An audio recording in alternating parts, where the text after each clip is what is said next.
Hello, everybody. Welcome to Being Healthy. I'm here with the most amazing hosts. I've got Pete and Sabina, and the illustrious and illuminating Doreet has a whole show in mind for us, but she's trying to find her way into this today. So while we get her beamed in, we're going to talk about how we can maintain our health in today's very interesting times, right?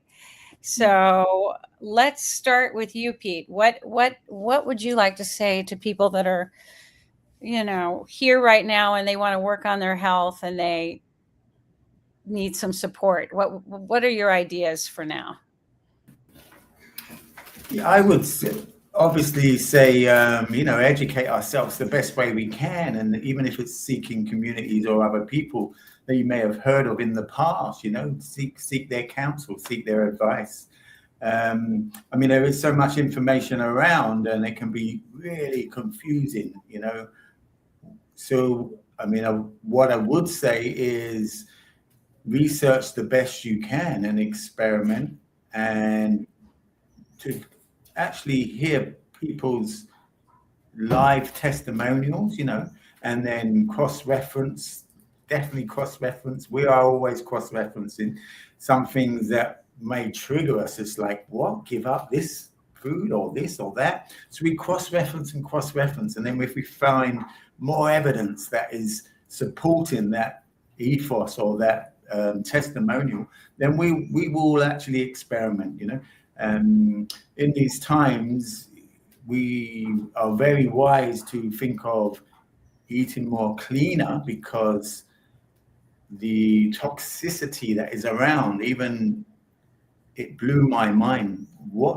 how much toxicity there is just in the house, that we blindly use. And I think back to my parents and potentially my sisters and my brothers, and what we've just blindly used. And as over the years, my eyes have opened and I've seen the chemicals and the harmful things, even like in the washing powder, the conditioner, and some people do double conditioning to get the smell. So, and the perfumes we put on our body, we really got to be sort of very vigilant about what we are using.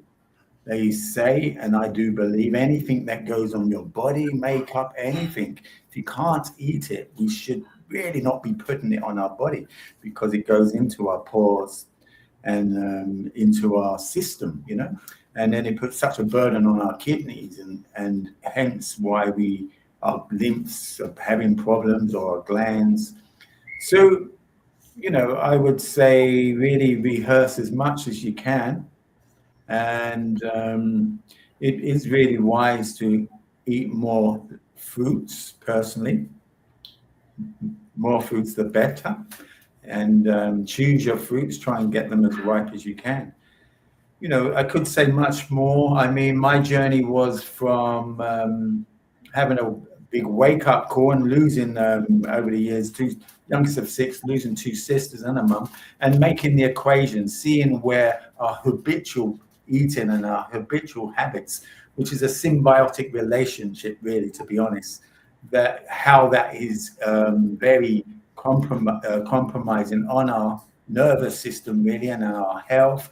So it's a real catch-22, to be honest. So really, if we eat more cleaner and be aware of what we're putting on our body, then our nervous system will be a bit more regulated, and we can hopefully make better choices in life. My big thing I've encountered is opening up doors of lots of deep buried trauma from my past, connected with my cravings, So that was epic for me. And people say, well, how come you sustained that for so long? It's potentially, why are we smoking? Why are we drinking alcohol? So there's not much difference. It's generally because some shock has happened to my system, and the craving or the smoking or the alcohol is suppressing. So they're mild sedatives. So that's been my journey with the food. So I'm quite big on that. I don't want to over talk about trauma, but shock, shock. We're electric beings.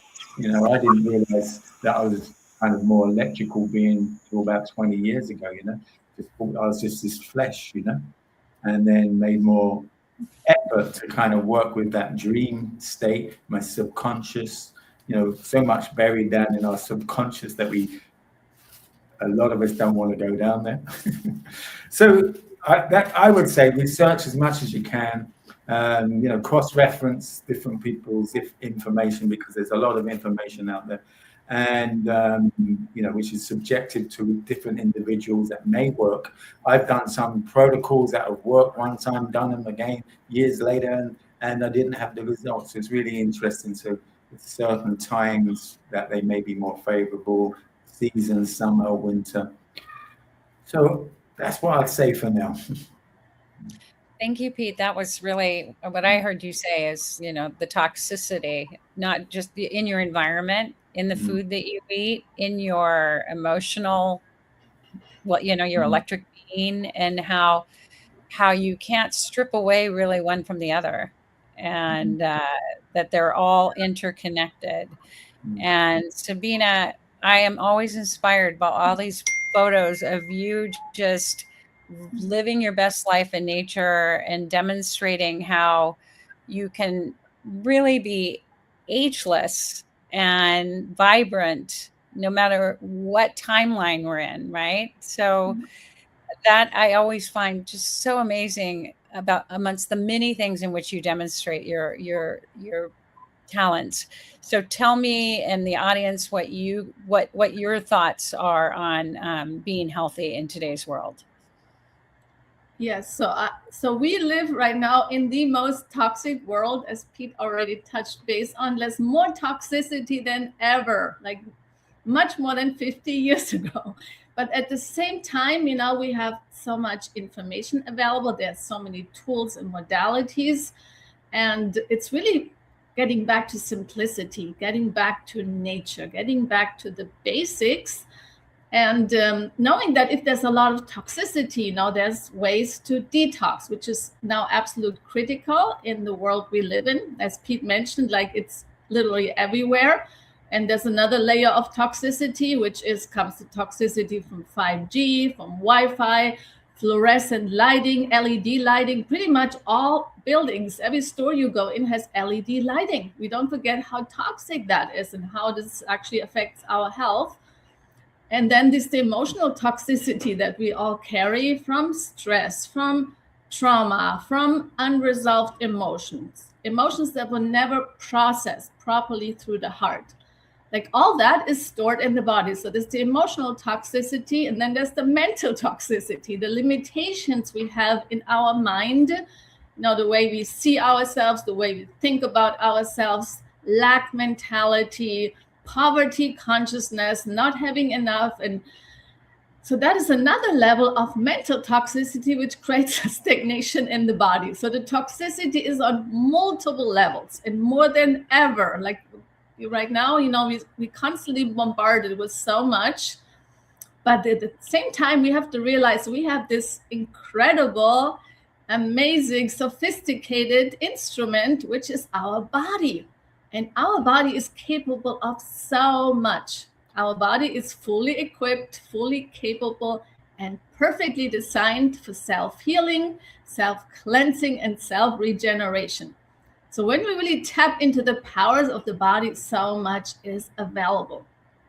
So I'm actually leading right now a group of 10 people through a detox with the options of doing a 3-day water fast or a 3-day juice cleanse or a 3-day mono fruit cleanse, and which is a beautiful experience. We see people on all different levels, but no matter what you do, you will get some benefits when we go on the lighter frequency.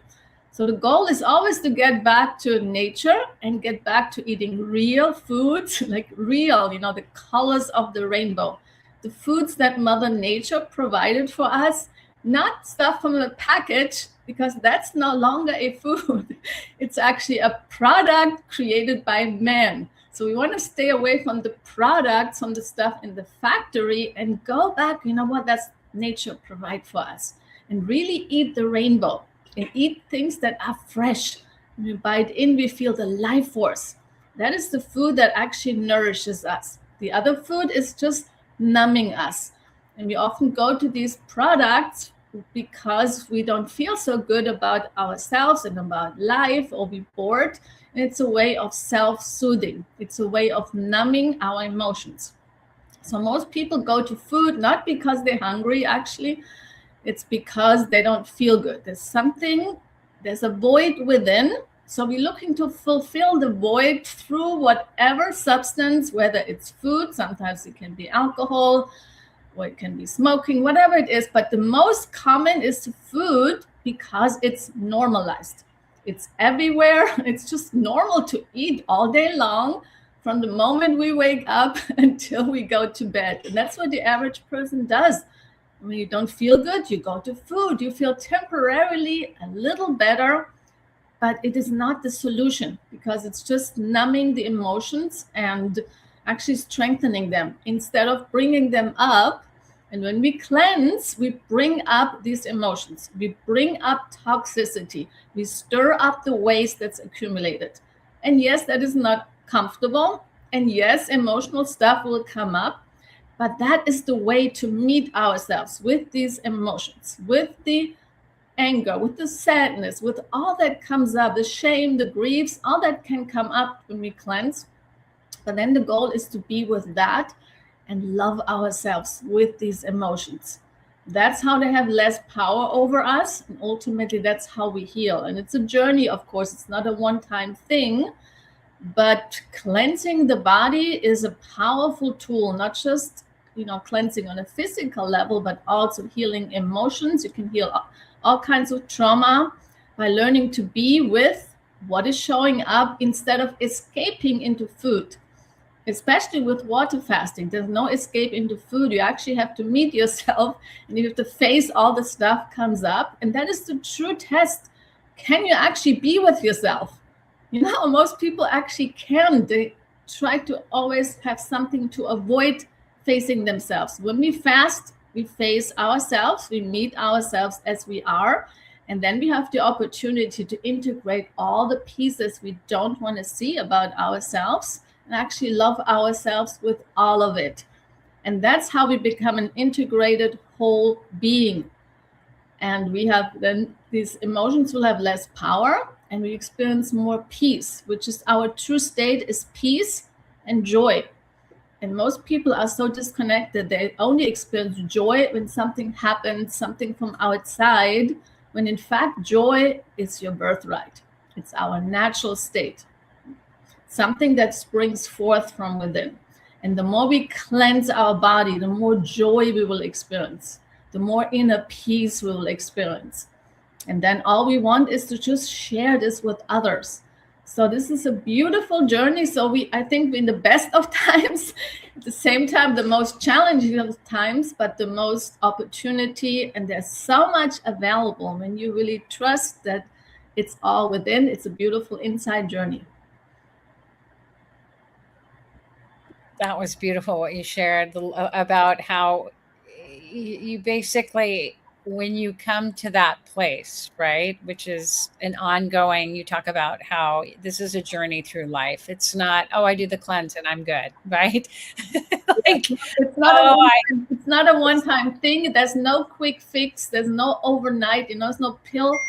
This is a journey of releasing and removing and unlayering and diving deeper and unveiling and getting to the source of who we are. And that's how you meet yourself. And that is the journey back to self and back into the heart.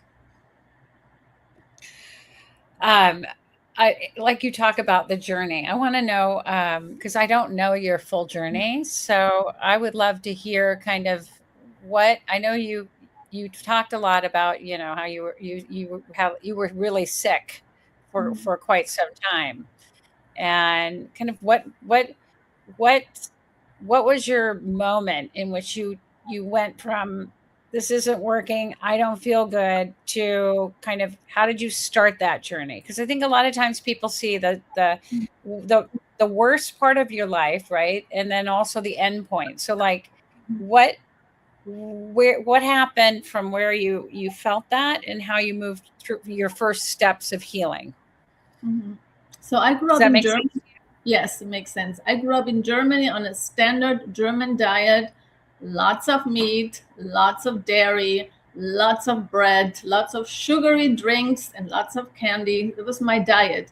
And I was always sick. I was always, every month, I was in bed with fever, with bronchitis, constantly coughing. My nose was always running. I had to always walk around with a tissue box. And I was called the frail child.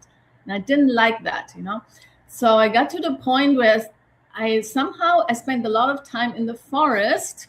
I lived in the country and I would spend many days. I didn't like school. I spent lots of time in the forest. And always when I was in the forest, even as a child, I remember I saw the light. I saw there's something else. I thought, this can't be it, living in a small town in Germany. There must be more out there. So from early on, I knew there's something else. And the moment I finished school at age 19, I decided I'm sick and tired of being sick and tired, and I'm going to find this other way. So I moved to Munich, which was the next biggest city. And that was, that was a long time ago in the late 80s. It was before internet or anything. So I would find that bookstore. It was kind of a spiritual bookstore, and they had a whole section on health and wellness. So I looked to the books, and there was one book that actually caught me. It had all the fruits in the front with different colors. So that book was about raw food lifestyle and about food combining. So I devoured the book and I said, let me give this a try. So I went from the standard German diet right into just eating raw and eating lots of fruits and salads. And I noticed within a month, my nose would clear up. I actually never had to have a tissue box ever again. Bronchitis suddenly got less and less. I felt better. I was happier. I felt lighter. Everything improved. So that was kind of the turning point. And then the next turning point was when I really dived into yoga and meditation, and I studied Buddhism. That was the next step. And I really dived deep into all things spiritual. But that was what really was the catalyst when I did the healing. When I read that book and changed my diet, I realized, wow, just by changing my diet, I'm so much healthier. My mom used to take me to doctors who gave me pills and potions, and they never really worked, or they just worked temporarily.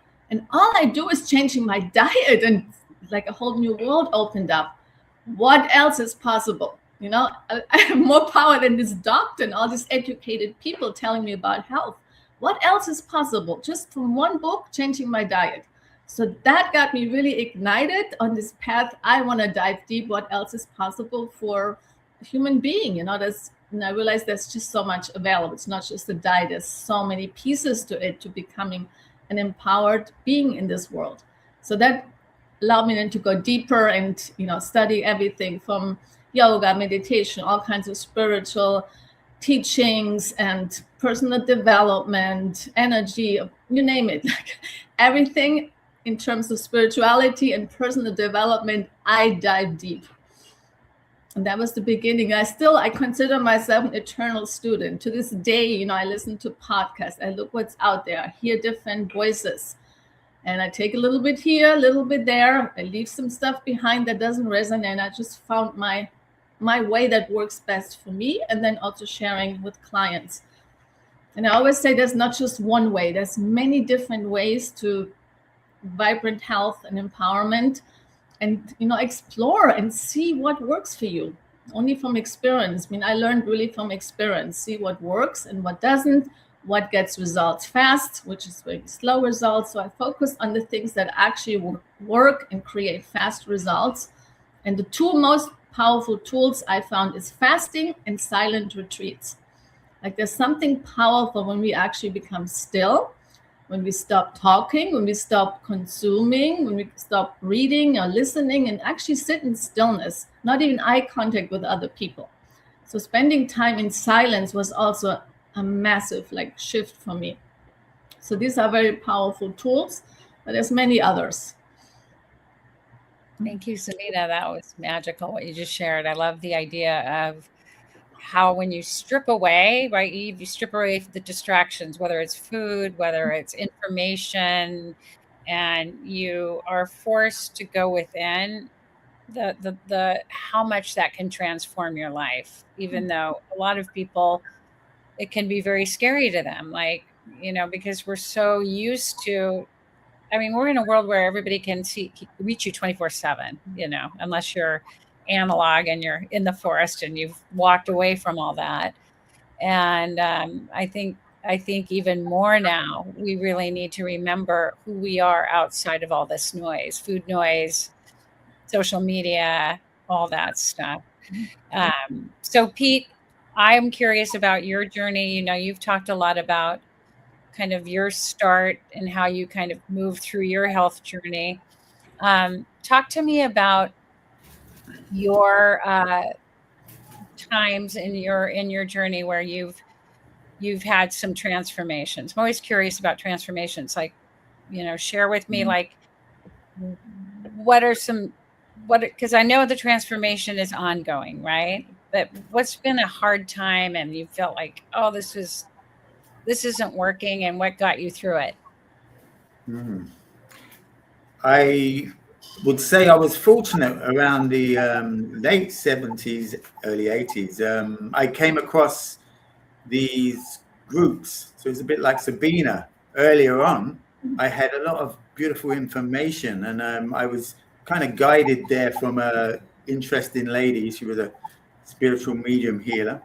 When my brother-in-law was seeing her for a while, and then I remember my back went. I was filling up a skip, basically. I was doing a bit of building work at 17. I was twisting and not paying attention to the elder.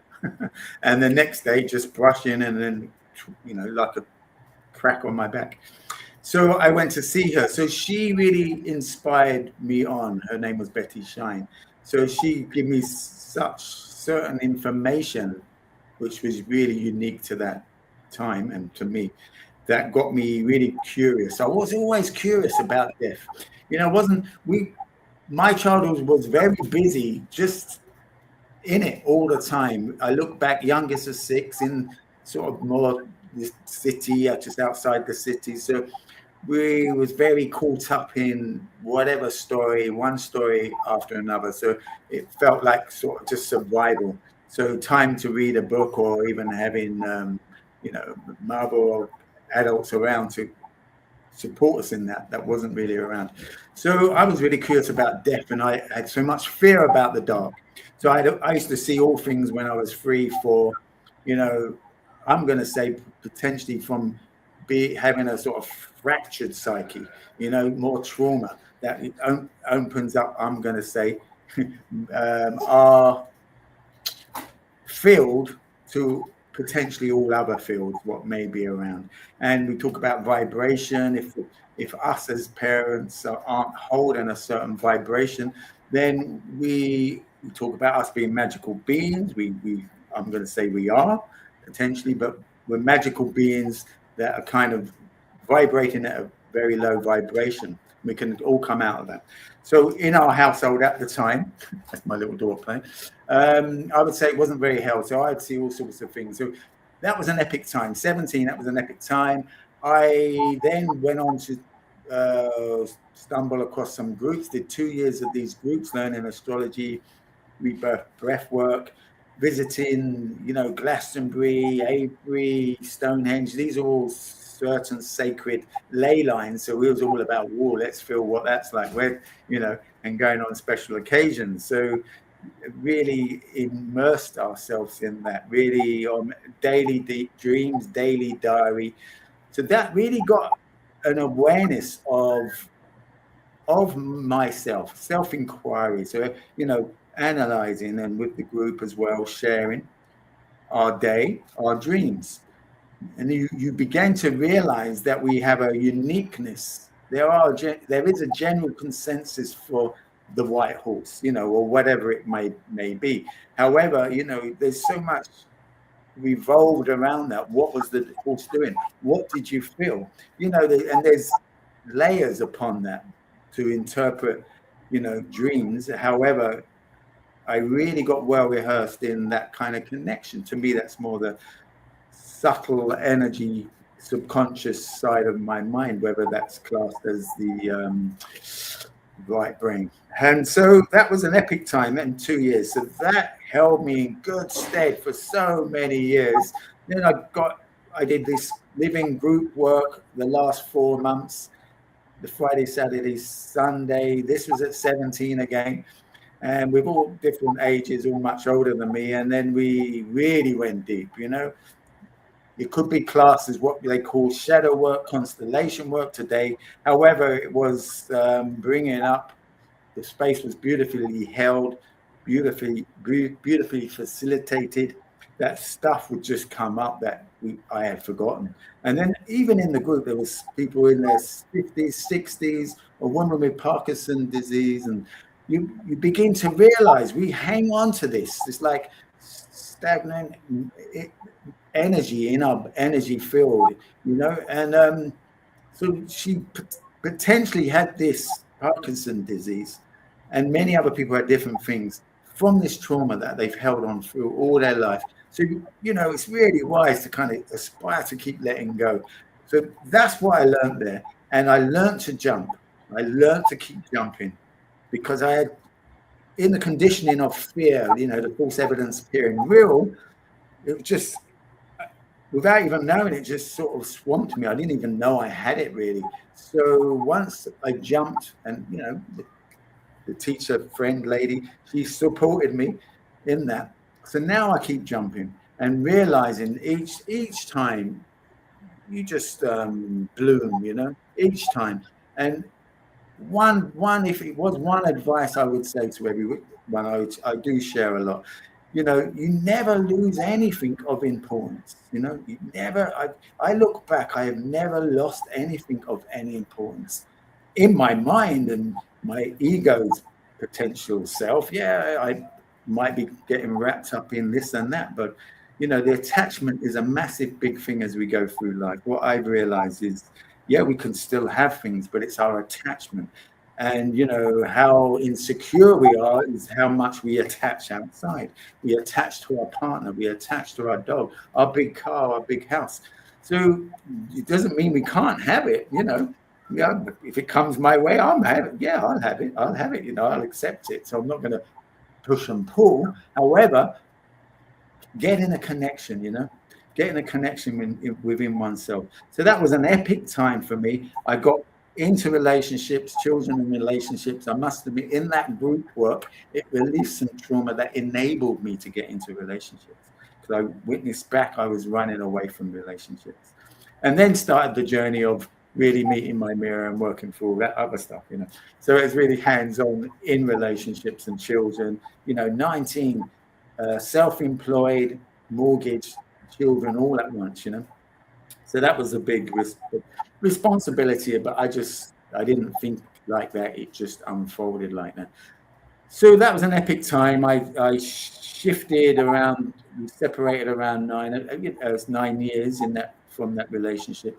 A year before the 9 years, my elder sister passed.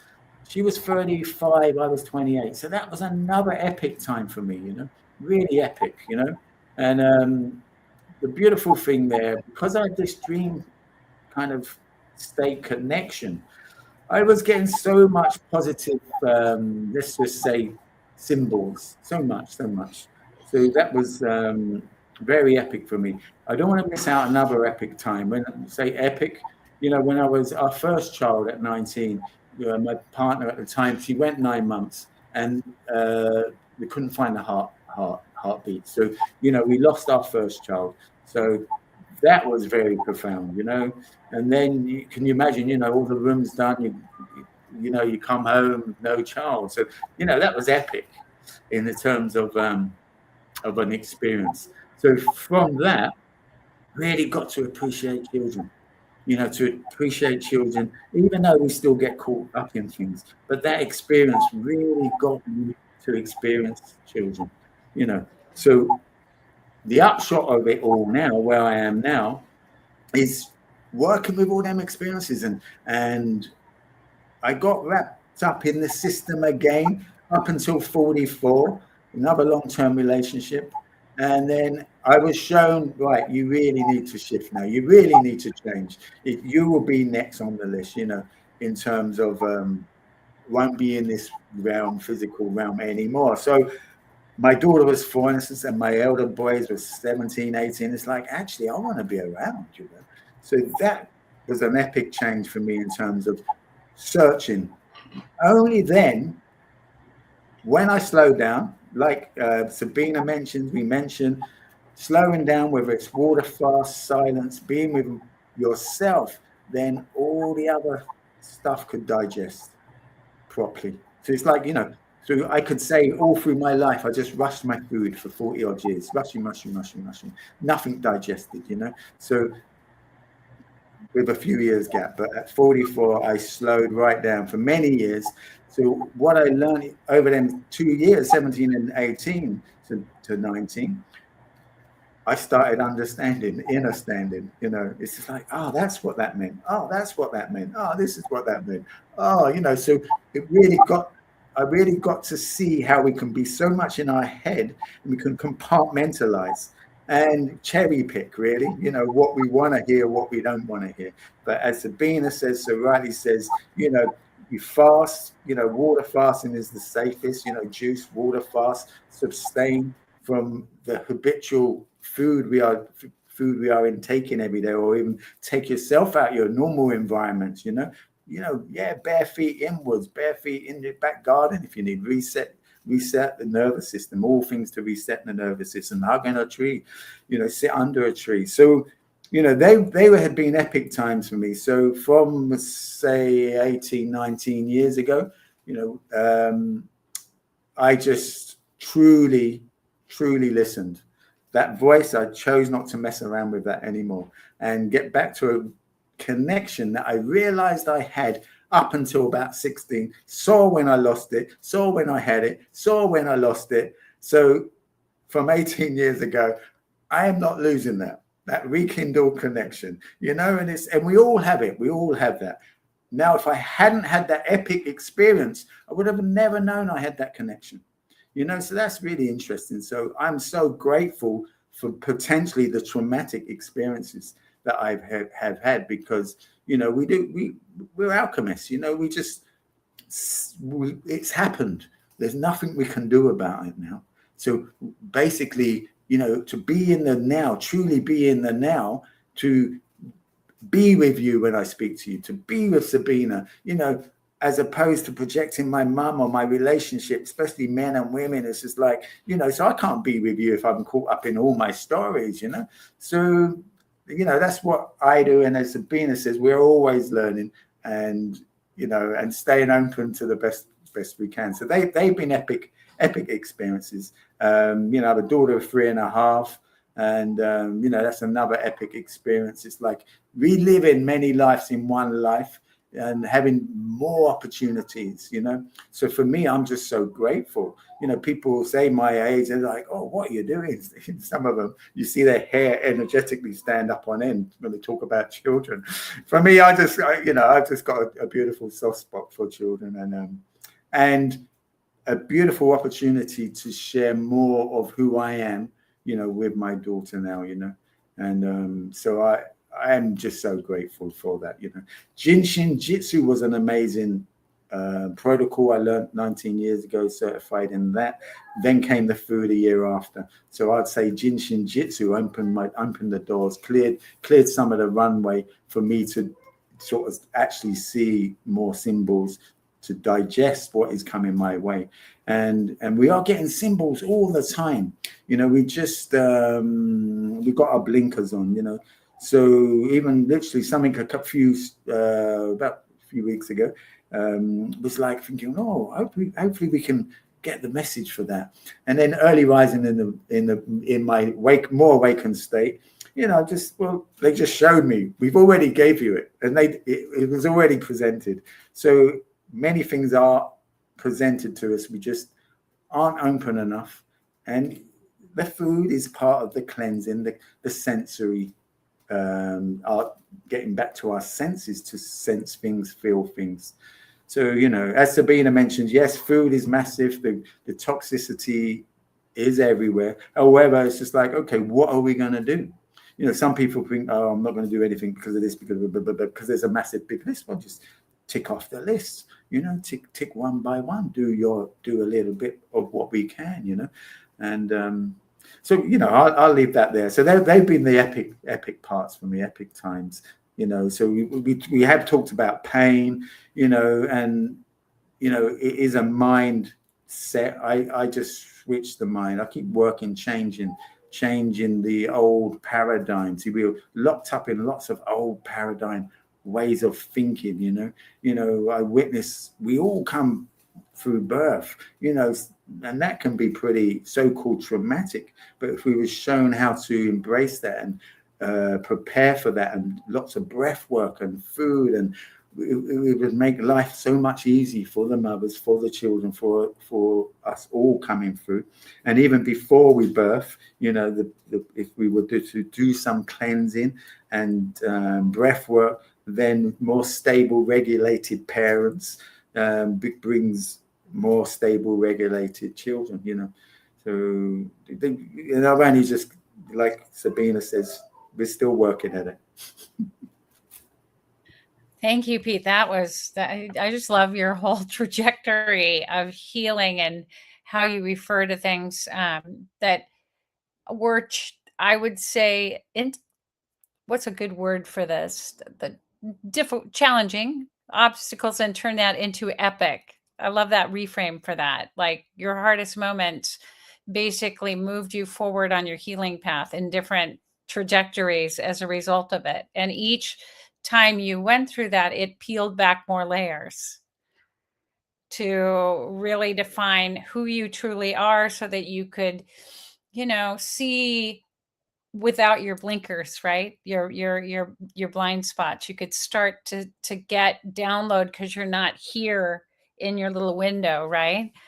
Oh, massively. And then you realize a lot of us, we are, you know, subjected to our environments, you know, different countries, different cultures, different sort of societies, and then schooling, and there's so much that's on us. However, I'm only going to be positive about this. It is what it is. So all I keep coming to is, what am I going to do about it? So I really don't choose to moan or blame. It's just like, what can we do about it now? We can moan about our mum. We can moan about the dad. I can moan about my brothers. I see them as epic. I see my two brothers as epic. You know, I see them. But they may be stories, but if I can see myself in it as epic, I'm going to see you as empresses, you know, and see the kings and see us as epic. So they can hold on to it. I don't really kind of care. I'm not holding on to it because it's detrimental to me, you know. So, you know, so in terms of, yeah, my mom and that, they're all unique individuals. And it's like, wow, don't have to agree, but I see that. And, you know, I can have my healthy boundaries.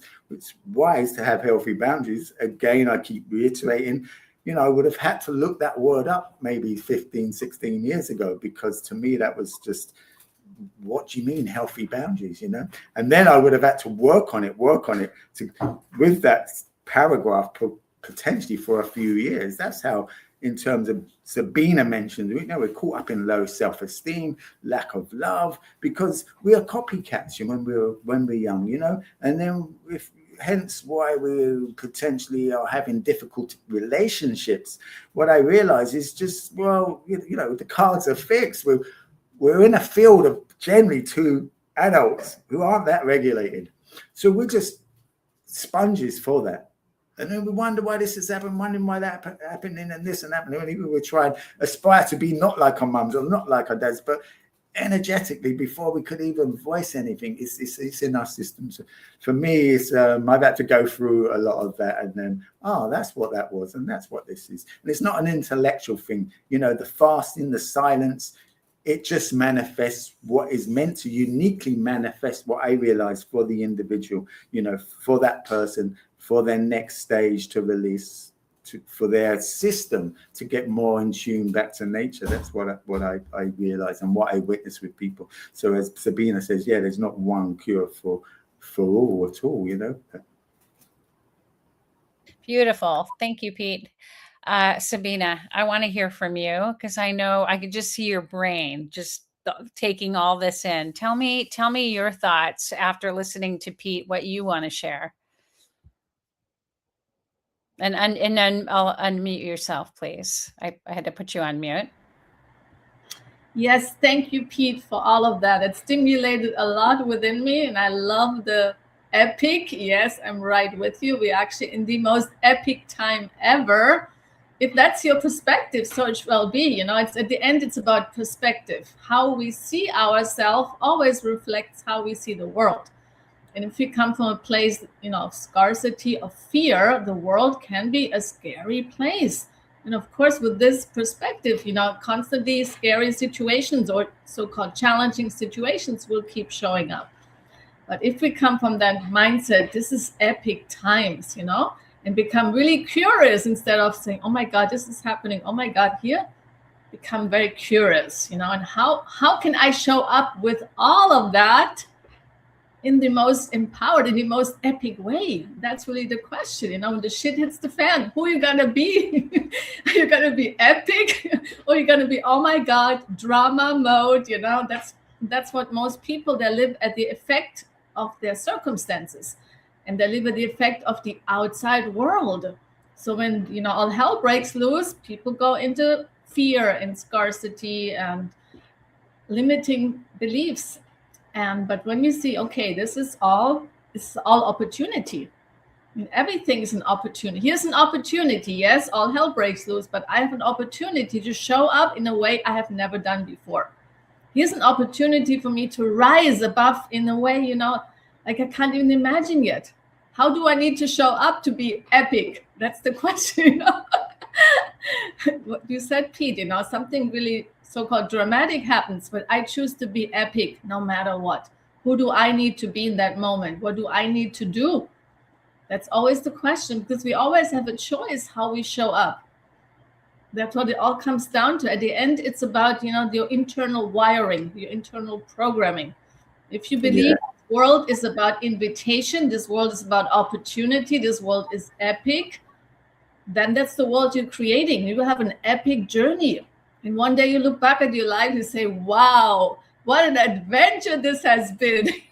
It has been the most epic joyride ever. Pete, you wanted to say something?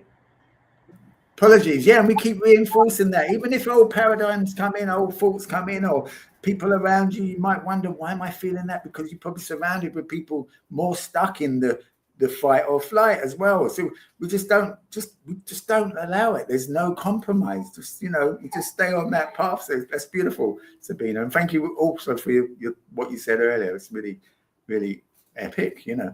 And, you know, and finding people who will support you on that as well, you know, who are going to support the best in you, because all they want really, if they're doing their best for themselves, all I want for anyone else is the best for anyone else. You know, I'm not going to feel jealous or this or that, you know. It's just like, well, you know, they're all lower level vibrations, you know.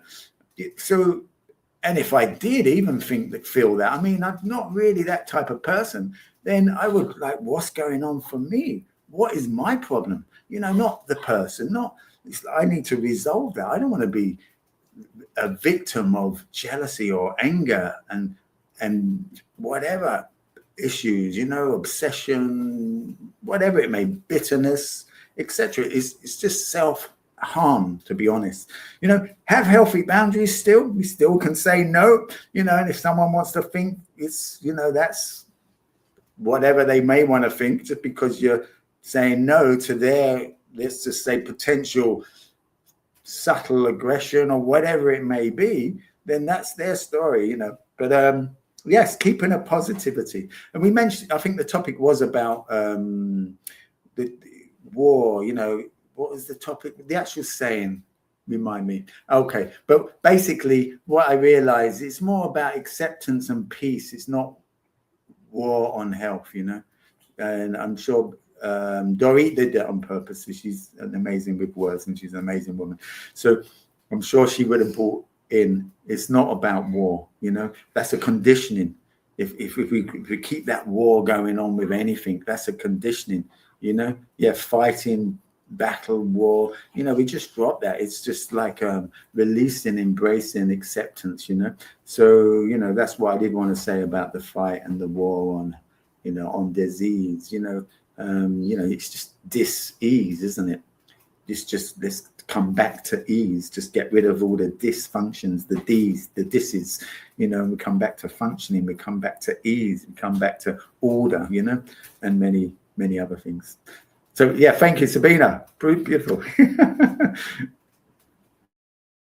I love the I really would love to have you both on speaking at the same time, but we're having a little audio issues, so that's why I've had to unfortunately mute you, because I love the collaboration between both of you, because it's like just a beautiful electricity that I was witnessing in your thoughts and your energy and what you shared.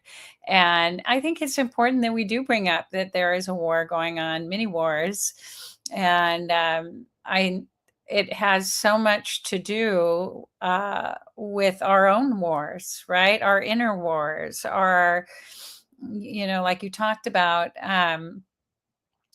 Disease, dis-ease. So basically, with our words, whether it's to somebody outside of ourselves or to our own inner dialogue, to our mindset with our business. Oh, how come that person has this and I don't? That competition, when there's always abundance. When we come back to that and recognize and expand as opposed to contract, I just think about the ripple effect, about how we can change the trajectory of human history right now. It's possible, right? But we can't do that until we make sure that we're in alignment with that, right? So I think it can be, for many people, challenging when you go, you're trying to live in a healthy life and honor your physical and your emotional being, and then you get into the world, whether you go log on online or you have that friend that comes to you or your mom calls you or somebody, and then they take you right back into where there are a lot of, I'm not arguing that there aren't some challenges, a lot of hard things going on in the world. And so I think sometimes people have a hard time, like, knowing that in this hard time that we're in, that you can still choose to love, right? And I think for me, not just choose to love outwardly, but choose to love inwardly. That's been my journey that I've been on, is reminding myself I love people so much, but am I showing love to myself? Am I honoring that person inside? So Sabina, talk to me about your thoughts on what we've discussed.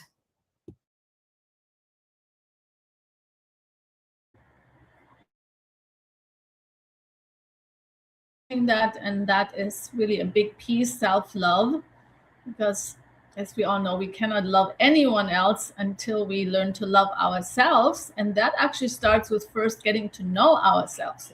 So it goes back to Socrates. Know thyself was really one of the most important teachings, knowing who we truly are. And most people never spend the time to actually be with themselves, to really know who they are.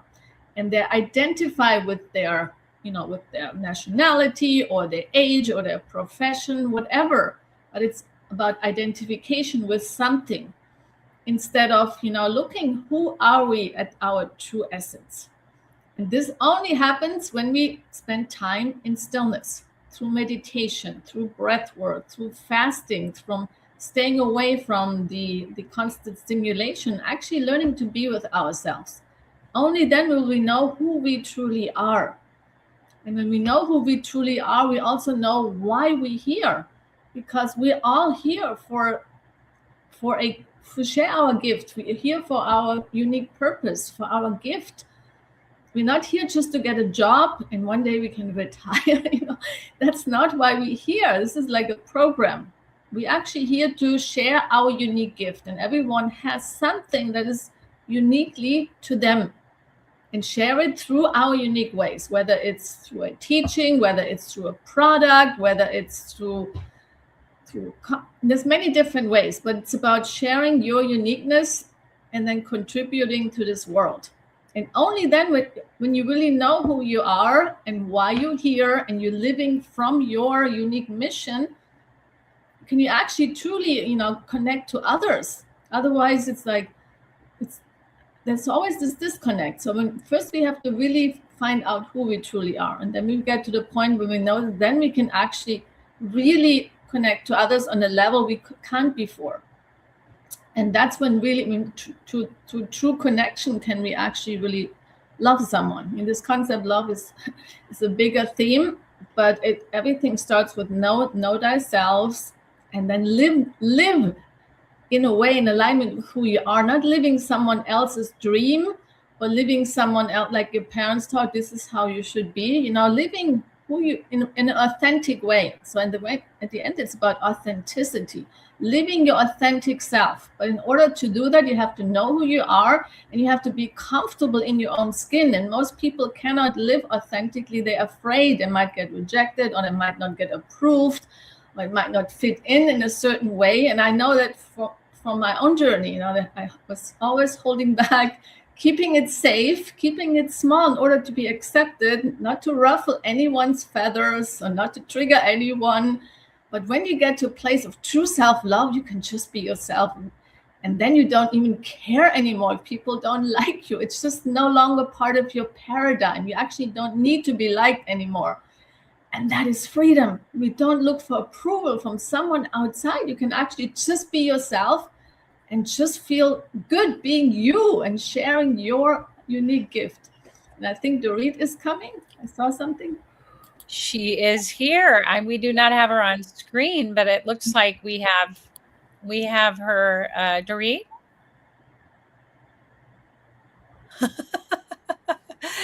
She's here, but not here. She's fully here, that I know, and all around us, but not. We cannot hear you yet, Doreet. So hopefully,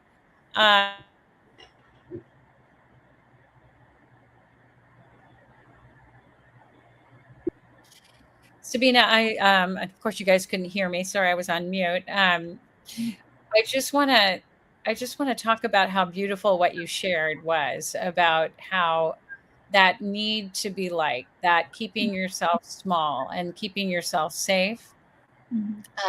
And how when you move through that and you become truly authentically you, that I believe at that point, that's permission for other people to be themselves too. And it weeds out, when you're no longer attached to how people perceive you, there's such freedom in that, right? It's such joy in that. It allows yourself to be more creative and expansive. I just want to share something quickly with you both. I came to Los Angeles to be an actress, and I was doing it, but it was causing me so much anxiety. My emotional, I wasn't wired emotionally to know who I was inside. It was constant messages about what the way I looked, or it was all outer, and it really wasn't healthy for me. And I pulled away from it. And yesterday, the way things lined up, I ended up being cast as a principal on a show just for a day. And I found it so much fun because I was so unattached. It was just play again. It was just, there was none of the old, am I good enough? Is this going to work? None of that was there. It was just me being me and allowing it to unfold as it did. And there was such joy in it.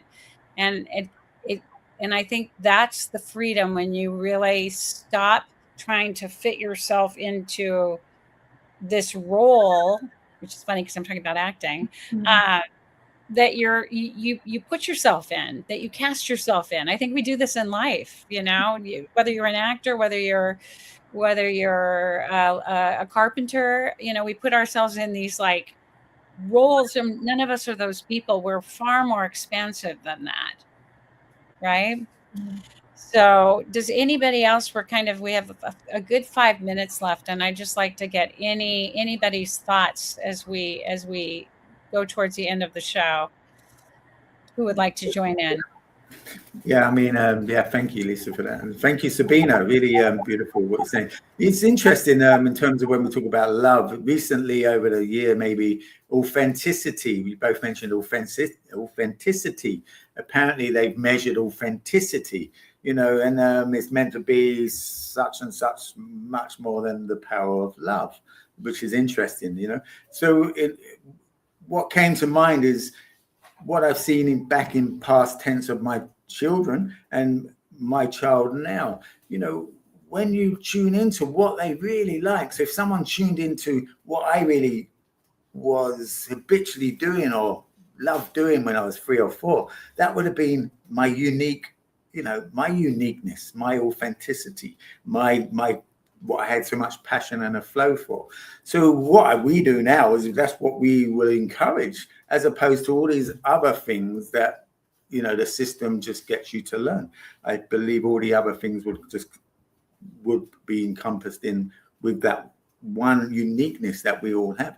And it's a shame we get to our age and we just about start finding it, where it could be sort of, supported from very earlier on. I've been around homeschoolers, and there's a Steiner school principle, and that is more about encouraging that, really. However, as Sabina says, I would say, what's the best gift anyone can give anyone is our presence, because otherwise we're just giving people fluff and gibberish and not us, not true, not our true authenticity. So we become that, and sort of walk the talk, be that. So others get an idea of that. They feel the essence of that, And for instance, our little daughter now, or people around, they'll get an essence of that as opposed to too many words, So I suppose that's all I want to say. We've only got a couple of minutes, so I'll leave my bit there. Thank you, Pete. That was beautiful what you shared. So Sabina, do you have any further thoughts you would like to share with the audience today?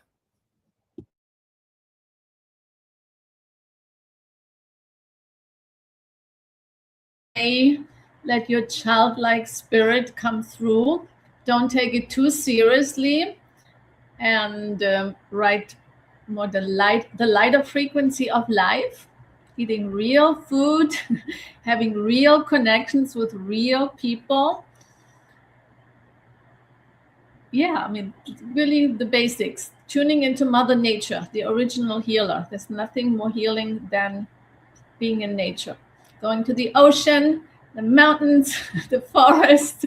That's the true medicine that we all benefit from. And laughing, last not least. We need to laugh more often and harder. Heart belly laughter. That's the medicine. With this, I'm going to leave it. What beautiful, thank you, both of you, for just being who you are and sharing your light. Oh, Pete, you're trying to say something. Go ahead. Here you go, Pete. Oh, Pete, you need to unmute yourself. Oh. We've gone over time. Oh, apologies. I thought we only had 1 minute. I was going to say, yeah, okay, we got a few more seconds. I was just saying not to go over our time, otherwise it doesn't get streamed. But well, it is time, speaking of which. So blessings and thank you to my illustrious hosts, and thank you to all that's listening. And Doreet will be back next week, and we're excited. So thanks again.